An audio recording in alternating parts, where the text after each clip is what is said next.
Can I build a real full-stack application from scratch using AI Cloud Workflow? In this video, I'm using Zerops control plane or ZCP to build and deploy the app step by step on Zerops. The stack is Next.js for the frontend, Rust with Axum for the Backend API, and Neon for Auth, Postgres and database branching. I don't want to one-shot the whole thing. I want to build it like a real project. Backend first, frontend second, and then authentication database, tasks, and finally a branching workflow to test changes safely. By the end, we should have a real authenticated tasks dashboard deployed on Zerops with user data stored in Neon Postgres. Let's build it. Let's start with the demo and I will use ZCP. Let's start by adding a project name. We don't need a tag. Choose the region, the project core package. We can start with 0 and you need to activate ZCP here. And then click create project and continue to add services. This will take some seconds and once it's done, you can authenticate with any agent you want. I will use Fable5 here, Claude, but you can use Codex, Anti-Gravity, Grok Build, literally anything you want. Once you are authenticated, you are in this VS Code IDE. You can change any files in the common way, but for this demo, we have an AI agentic workflow, right? So let's do it. You open this VS Code extension and then open the terminal with Claude and we are in a sandbox already authenticated, and this is a great way to develop. This is becoming my favorite way. We can try the new full screen thing, but this is a Claude terminal thing. This is not ZCP, this is not Neon. And yes, we will use Fable5 today. Now here to show the process, we'll have different prompts and then we will test the result step by step. Feel free also to use the timestamps in the video if you are interested into a specific part. Let's choose Fable for our model and then we can start. This is the prompt. I want to build a full stack demo app from scratch for a technical video and we're doing everything step by step.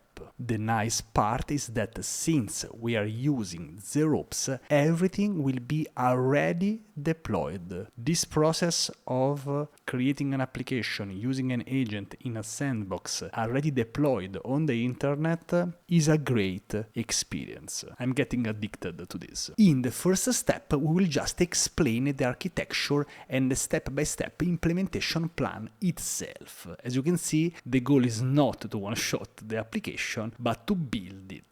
Let's see the result of Claude. As you can see, we will have provision, Rust Axum, Next.js frontend without authentication, then the Neon authentication, which is probably the most interesting part of the video, the Postgres connection with the Neon database, the tasks dashboard for the users who are authenticated, and we'll also see branching.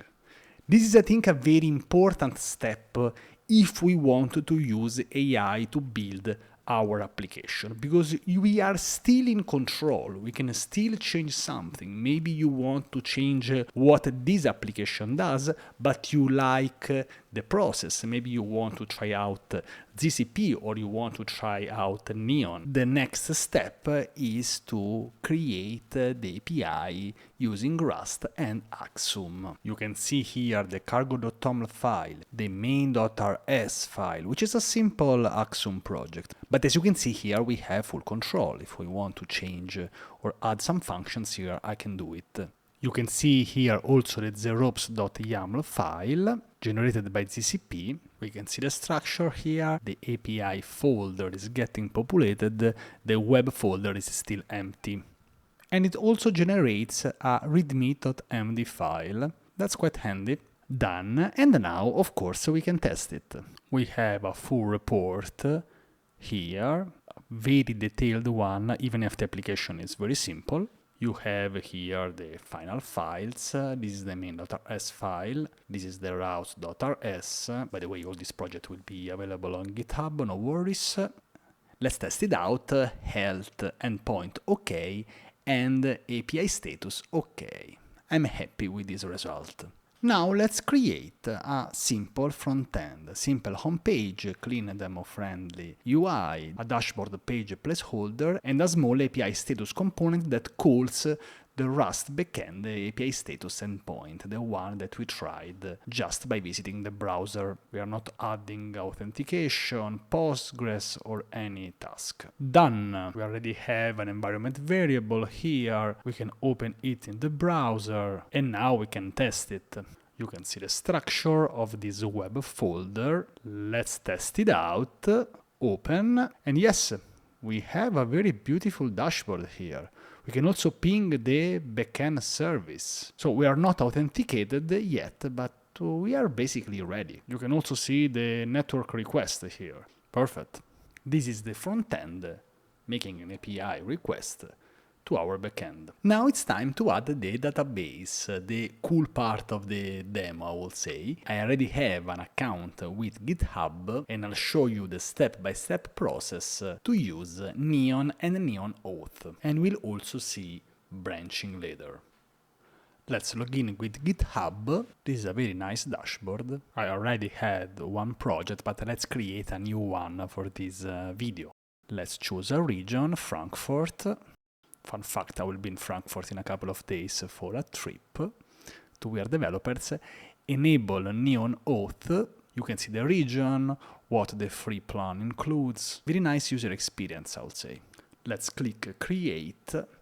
Database span up in 0.65 seconds. Very nice. You can check here the project dashboard. We will use some of these things, but not all of them. We will use probably connection string, and that's it for today. We will not use Neon init, IDE extension, or the MCP server, but we will use Neon Auth and also branches. You can see the branches here. I have 1 out of 10. We already have, of course, a production one. If we check the tables, it's still empty. We might check it out later if it gets populated by the application.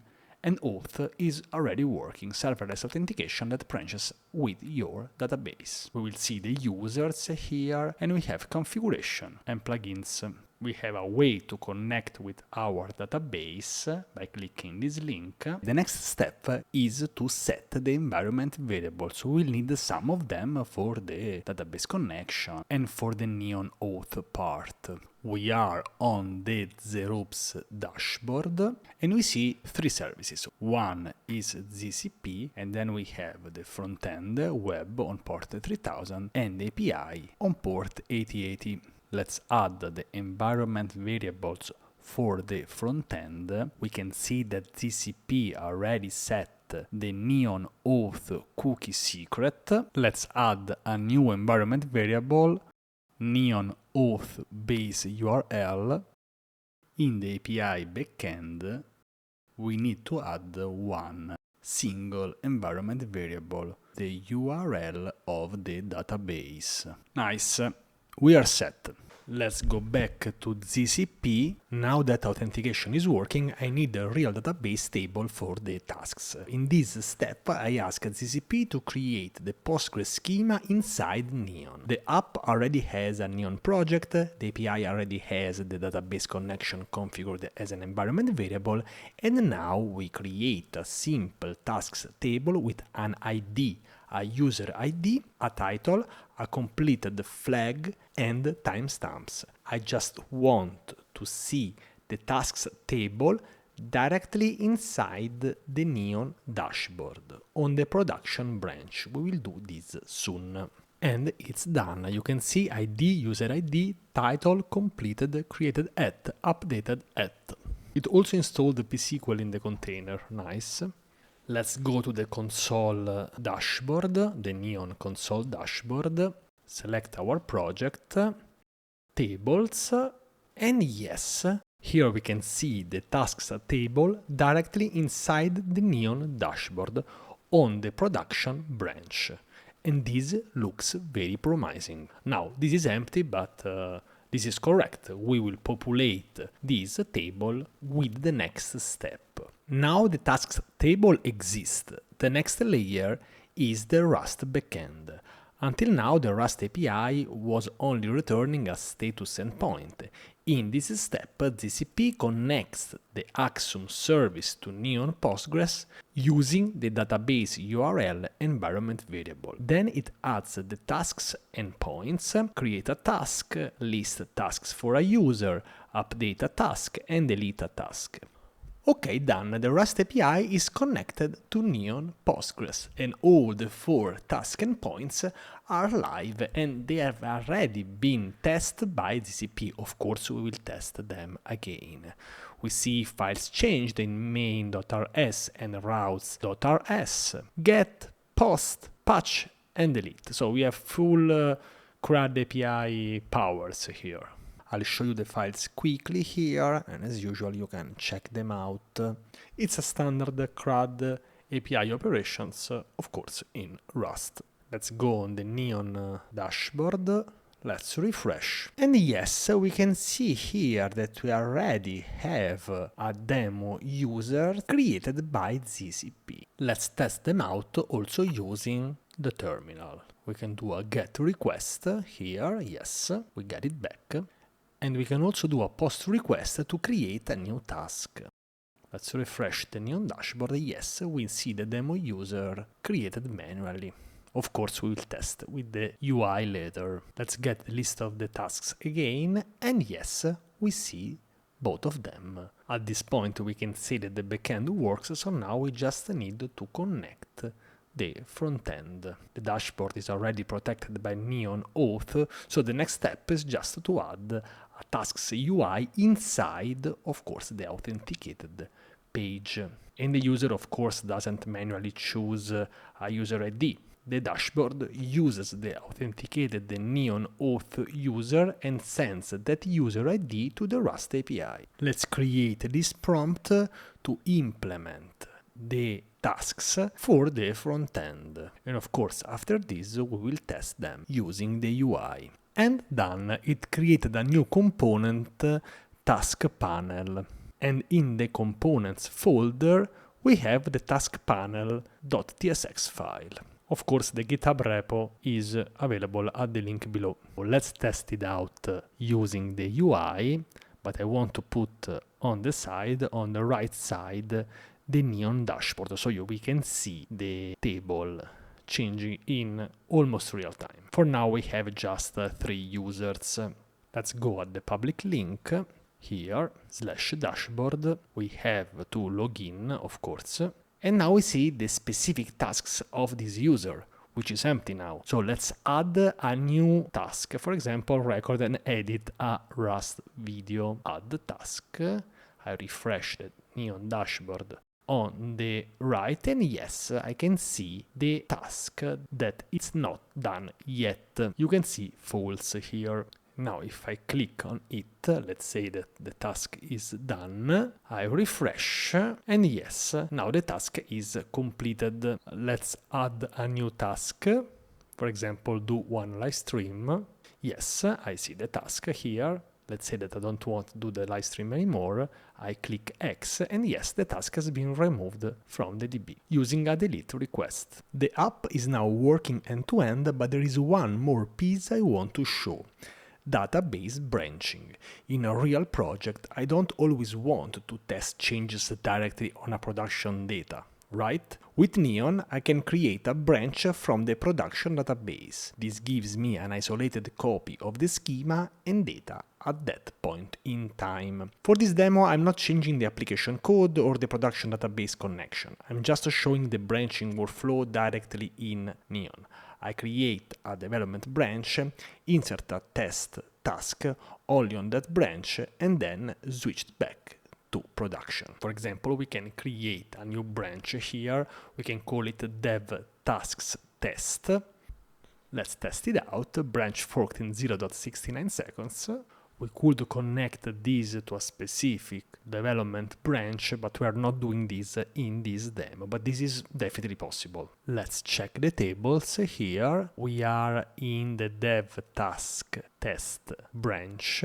Let's go on the SQL editor. Let's remove the actual query and let's replace this with this one that should insert a new task, but just in the dev tasks test branch. So we are not touching the production database. it says statement executed successfully. Yes, we see this user in this table because we are in the dev tasks test branch, but if we switch to production, we don't see that test user. This is great for developing new features, especially in the AI era. Let's do the final demo from the user perspective. I sign out, try to click on the dashboard.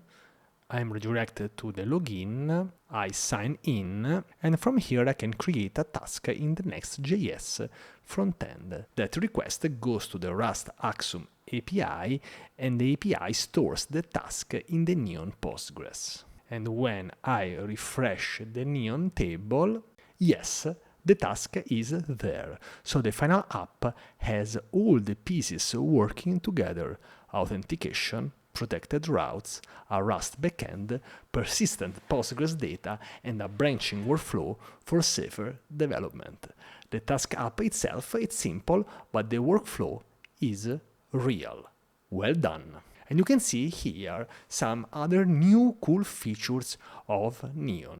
Here we just scratch the surface, but we see monitoring, backup and restore, data masking, and so on. I also like the user experience of this Neon dashboard. Amazing! And that's the final application. We used ZCP to build it step by step, Zerops to run the front-end and back-end services, and Neon for Auth, Postgres, and database branching. The app is simple, okay, but the workflow is real. Protected routes, a Rust API, persistent user data, and a safer way to test databases changes without touching production. That's what I like about this setup. AI can help you move faster, but the infrastructure still has to be solid. Links are in the description, and I'll see you in the next video. Ciao!